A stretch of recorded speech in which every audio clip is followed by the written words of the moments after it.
प्रभास कृतौ वंदे भगवन्तौ पुनः पुनः। माता मर्कटश्यामा मातंगी मधुशालिनी कटाक्षत कल्याणी कदम गुरुवासी। ये व्याग माताएं करेण देवी वामेन चतुं परिपेर्यन्ति गदा विघातेन च दक्षिणं पीताम्बराज्यां द्विभुजां नमामि। धर्म की अधर्म का प्राणियों में विश्व का गौ माता की गो हत्या जगत गुरु शंकराचार्य भगवान की हर हर महादेव। हमारे ज्योतिष पीठ के जगत गुरु शंकराचार्य परम श्रद्धे स्वामी जी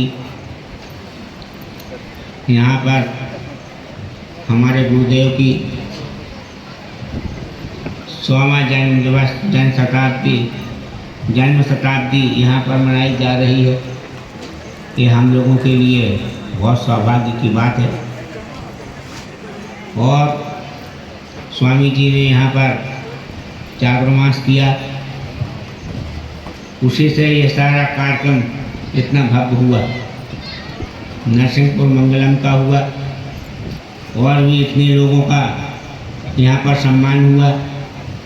नहीं तो क्या होता है कि लोग भूल ही जाते हैं कि ये हमारे साथ था कि नहीं था, किसने गुरु की सेवा की कि नहीं की। परंतु स्वामी जी ने एक एक व्यक्ति को स्मरण करके सबको सम्मानित किया, सबको आशीर्वाद गुरुदेव का दिया। जो कार्य आदि शंकराचार्य जी महाराज ने किए वही कार्य हमारे गुरुदेव ने किए। उन्होंने देश में 4 मठों की स्थापना की 4 दिशाओं में, और हमारे गुरुदेव ने 2 मठों का तो ऐसा जीर्णोद्धार किया कि जो खंडहर की स्थिति में थे।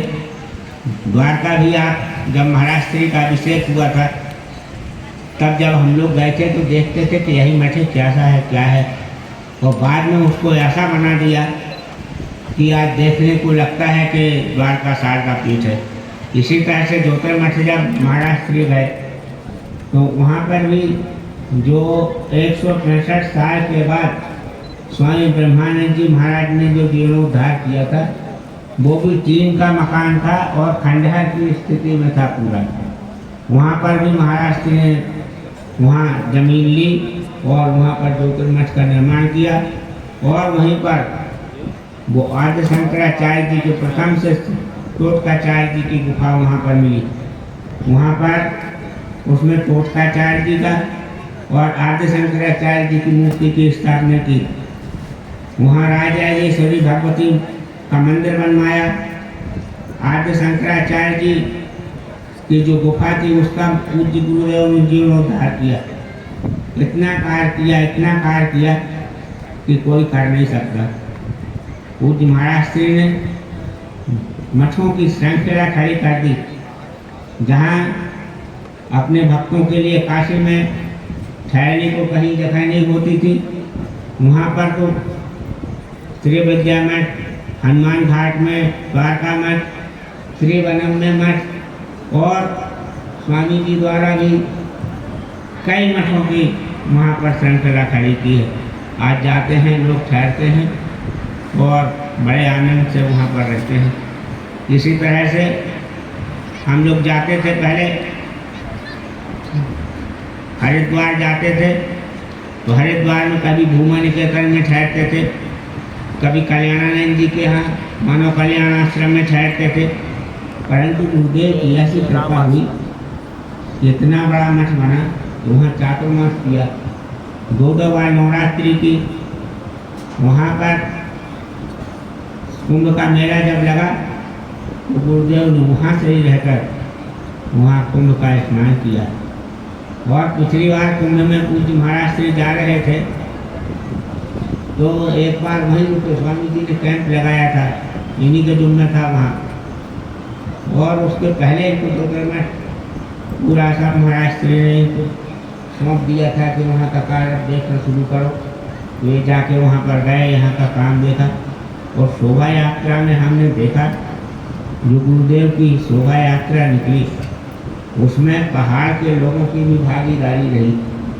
क्योंकि पहले ये होता था कि लोग जाते थे, पहाड़ के लोगों का उपयोग करते थे, परंतु जब कोई कार्यक्रम होता था तो उनको भूल जाते थे। परंतु हमारे स्वामी जी ने श्रद्धांजलि सभा हुई गुरुदेव की, उसमें भी सबको आमंत्रित किया, सबको बुलाया। और जब शोभा यात्रा में सारे कलाकारों को वहाँ पर बुलाया। ये सब होने चाहिए। गुरुदेव ने ऐसी व्यवस्था वहाँ पर बनाई, गुरुदेव की ऐसी कृपा थी कि जब महाराष्ट्र जाते थे, हम बद्रीनाथ मंदिर की पूरी सामने सफाई करवाते थे, वहाँ तखत रखवाते थे। और वहाँ जब महाराष्ट्र बैठते थे, जाते थे, फिर वहाँ पर आधे घंटे तक हमारा सारे यात्रियों को रोक दिया जाता था। वहाँ पर पूजा होती थी।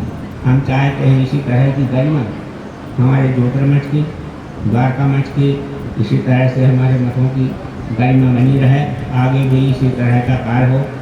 पूज्य गुरुदेव की ऐसी कृपा थी।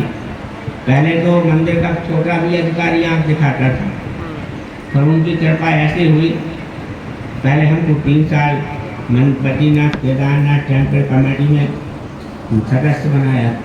और सदस्य के बाद हम 2 बार 3-3 साल तक उसमें उपाध्यक्ष रहे। तो बाद में हम चारों धाम के हम उपाध्यक्ष रहे। उपाध्यक्ष नाम था पर हम अध्यक्ष ही थे, क्योंकि मुख्यमंत्री के साथ काम करते थे, बाकी मंत्री हमारे सब सदस्य थे। वहाँ मीटिंग होती थी, जो तय करते थे वही होता था। और केदारनाथ में जब ऐसी आपदा आई तो महाराष्ट्र की तरफ से भी वहाँ पर बहुत बड़ा वहाँ सेवा का कार्य हुआ। पूज्य महाराष्ट्र हरिद्वार में रह के पूरी सेवा करवा रहे थे और भोजन बनवा के वहाँ पर भिजवाते थे। ये सब गुरुदेव की कृपा से वहाँ पर हुआ। भगवान आदि शंकराचार्य जी ने जो सनातन धर्म के लिए कार्य किए, वही हमारे गुरुदेव ने कार्य किए। लोग जो आदिवासी धर्मांतरण करके जो ईसाई हो जाते थे, उनको लेने के लिए लोग पीछे हटते थे। एक बार काशी विद्वत परिषद में महाराष्ट्र ने प्रश्न किया कि जो आदिवासी ईसाई हो गए हैं उनके लिए आप लोग क्या व्यवस्था देते हैं? तो वो लोग सब यहाँ होने लगे। तो महाराज जी ने पर बताया कि भाई आप व्यवस्था दो, उनको वापस लेने की व्यवस्था दो। उनको वापस लेने के लिए गंगा जल पिलाकर संक्षिप्त सा प्राश्चित कराकर उनको हिंदू धर्म में वापस लो। पूज्य महाराज श्री की बात का समर्थन परम पूज्य स्वामी कृपात्री जी महाराज ने भी किया और उन्होंने लिख के भी दिया था कि हमारा कोई भी भाई हिंदू धर्म को छोड़कर किसी कारण से, लोभ से, प्रलोभन से या अपनी आर्थिक स्थिति के कारण अगर अपने धर्म को छोड़ दे, वह अपना हिंदू धर्म में आ सकता है। ये हमारे गुरुदेव का प्रयास था, जो आज उस क्षेत्र में 4.5 लाख से ज़्यादा लोग ये ईसाई छोड़कर हिंदू धर्म में आए हैं। वहाँ खाई को के संगम पर वहाँ का जल पीकर पालन करके वहाँ उनको तिलक लगा के नाम परिवर्तन करके वस्त्र वगैरह देते, उनको ये सब कार्य हमारे गुरुदेव के द्वारा हुआ। और जब भी वहाँ कार्य पड़ता था उनको कार्ड दे दिए जाते थे, गांव पूरे गांव को कार्ड दे दिए जाते थे। जब तक दूसरी फसल नहीं आ जाती थी तब तक उनको अनाज देते थे, कपड़े देते थे, उनको मिर्च मसाले सारा सामान उनको देते थे खाने का। तब तक ये हमारे गुरुदेव का काम है। अभी आपने देखा शंकर वैद्य का सम्मान हुआ, ये शंकर वैद्य का सम्मान नहीं है, ये गोपाल दास वैद्य का सम्मान है। गोपाल दास वैद्य वहाँ पर रहे और सबसे पहले भूमानंद ब्रह्मचारी वहाँ पर रहे। दोनों अकेले रहते थे, वहाँ कोई मकान नहीं थे, कुछ नहीं, झोपड़ी में रहकर वहाँ पर सेवा करते थे। बाढ़ आ जाती थी, कहीं से आने जाने के साधन नहीं होते थे, वहाँ उस समय हम लोगों ने वहाँ पर सेवा की है। तो विश्व कल्याण आश्रम हम लोगों का बना और विश्व कल्याण आश्रम के द्वारा बहुत बड़ी सेवा हुई। उस समय ऐसी स्थिति थी कि अगर कोई तखत बनवा के एक देता था तो हम लोग बड़े खुश होते थे, तखत बनवा के दिया। अब तो आज की स्थिति में ये सब कोई सोच भी नहीं सकता। पहले वहाँ दोनों तरफ पुल भी नहीं थे, पहले नौका में रख के ईंट लाते थे, सीमेंट लाते थे और लोहा वगैरह वहाँ से ले जाते थे। और वहाँ 70 महाराज जी जब 70 वर्ष के हुए वहाँ 70 बिस्तर का हॉस्पिटल वहाँ गुरुदेव के द्वारा बना और उसका उद्घाटन देश के प्रधानमंत्री नरसिंह राव जी ने जाकर वहाँ किया। वो देख कर आश्चर्य हो गए, ऐसे घने जंगल में आपने यहाँ पर ये आश्रम बनाया आदिवासियों के लिए। मैं तो अभिभूत हुए। उन्होंने कहा था नरसिंह राव जी ने वहाँ, और स्वामी जी थे। स्वामी जी हमेशा जब जहाँ कहीं भी जहाँ भी गुरु जी का आदेश होता था स्वामी जी अवश्य जाते थे। कोई कष्ट नहीं, कहीं कुछ देखते नहीं थे, साधन है कि नहीं है, तुरंत कर लेते थे। जाने को बस गुरु आदेश, ऐसे शेर के जैसे हमारे स्वामी जी। और आज भी हम लोग तो अभी भी अगर इनके अलावा दूसरे को ज्योतिर्मठ में बनाया जाता तो नहीं संभाल पाता। हम आज भी कहते हैं उन्हीं ने ज्योतिर्मठ को संभाला, और ये आगे भी उसका भी झंडा हमेशा लहराता रहेगा, सब मठों से ऊँचा रहेगा, क्योंकि हमारा हिमालय जो है मुकुटमणि है। हिमालय जो है पूरे देश का मुकुटमणि है। उसी तरह ज्योतिर्मठ हमारे देश का मुकुटमणि है, उसी तरह से ज्योतिर्मठ के शंकराचार्य मुकुटमणि, ये हम कहते हैं। और यही कहते हुए सब लोग यहाँ पर आए। पूज्य महाराज श्री का कल 1 वर्ष हो जाएगा, समय जाके देर नहीं लगती, परंतु हम लोगों को तो आज भी महसूस होता है कि गुरुदेव हैं अभी। क्योंकि जब कोई कार्य करते हैं तो जैसे आगे से आगे व्यवस्था हो जाए, इस तरह का हमें आभास होता है हम लोगों को गुरु जी के इसमें। क्योंकि छोटी छोटी संस्थाओं में झगड़े होते हैं, सब होते हैं, संपत्ति के लिए खींचातानी मचती है, परंतु यहाँ पर बिल्कुल शांति के साथ दोनों हमारे आचार्यों ने अपना सब कार्य संभाल लिया। ये हम लोगों के लिए बहुत, सब महाराज जी के शिष्यों के लिए, भक्तों के लिए बहुत प्रसन्नता की बात है। द्वारका में भी हमने देखा जब वहाँ पर स्वामी जी थे, अभी हम बीच में छुट्टी लेके गए थे स्वामी जी से कि हमको वहाँ द्वारका जाना है। हमने देखा लाइन लगाकर बड़े बड़े लोग लाइन लगाकर वहाँ दर्शन के लिए खड़े रहते थे। स्वामी जी के, शंकराचार्य जी के, स्वामी सदानंद जी महाराज के इतनी भीड़ हुई, इतनी भीड़ हुई, खूब भीड़ हुई यहाँ पर हुई। और इसी तरह से इनके यहाँ चातुर्मास से लेके अभी तक हम तो 15 दिन रुकने वाले थे कलकत्ते में, मूर्ति की प्रतिष्ठा के लिए गए थे। स्वामी जी ने आदेश किया कि आपको आना है, आप पहुँच जाएँ गुरु पूर्णिमा के 1 दिन पहले। तो हम रात को 2 बजे वहाँ से यहाँ पहुँचे और गुरु पूर्णिमा में हमने भाग लिया। उस दिन से लेकर आज दिन तक ये पंडाल खाली नहीं रहा, खूब भीड़ हुई, खूब भीड़ हुई। और गुरु जी के जन्म दिवस पर तो ऐसा लग रहा था जैसे महाराज जी रहते थे तब भीड़ होती थी, ऐसी भीड़ हुई यहाँ पूरे उसमें। इतनी भव्य शोभा यात्रा निकली और सब कार्यक्रम अच्छे हुए। और हम चाहते हैं कि इसी तरह से आप यहाँ चातुर्मास करते रहें, क्योंकि दूसरी जगह तो करेंगे उसकी ये आपका घर है, यहाँ आप चातुर्मास करेंगे तो लोगों को और एक जगह जाकर बनी रहेगी। उसका कार्य भी चल रहा है, समाधि का कार्य भी चल रहा है, तो उसकी भी स्थापना होगी, मूर्ति का आर्डर देंगे, बनेगी। तो हम चाहते हैं कि अच्छे से अच्छा हो। कलकत्ता की मूर्ति देखकर लोग कहते हैं कि लगता है कि साक्षात बैठी हुई मूर्ति, उसी तरह से ऐसी मूर्ति यहाँ पर बने। जो लोग उसके दर्शन करें तो अपनी को धन्य माने। ये हमारे वीरू भाई वहाँ पर थे, पूरे कार्यक्रम में सब बहुत अच्छे ढंग से सब हुआ। लक्ष्मीकांत चिप्ते वहाँ पर आचार्य हमने देखा, वो भी अच्छे आचार्य हैं वहाँ पर। वही राम जन्मभूमि की प्रतिष्ठा के वही आचार्य रहेंगे वहाँ पर, इन्हीं ने शिलान्यास भी कराया था। तो हम चाहते हैं कि यहाँ पर भी बहुत अच्छे कार्यक्रम हो, यहीं होते रहें। और ये जो बच्चे यहाँ पढ़ते थे, एक नई बात यहाँ पर हुई, स्वामी जी गीता पाठ के बाद व्याकरण भी पढ़ाते थे यहाँ। ये कौमुदी पढ़ाना और कौमुदी पढ़ना ये पुण्य का काम है। भगवान शंकर ने जब डमरू बजाई तब ये कौमुदी के सूत्र उससे निकले हैं। नृत्यावसाने नटराज राजो ननार झटकम नौ पंचवारम। भगवान शंकर ये कौमुदी पढ़ाना और पढ़ना ये दोनों पुण्य का काम है। यहाँ का ये सब अच्छा कार्य हुआ, सूर्य उपासना हुई और सब देवताओं की पूजन हुई। तो हम चाहते हैं, सिवनी के लोग बहुत प्रार्थना कर रहे थे कि स्वामी जी तुम ही नहीं आए शंकराचार्य बनने के बाद।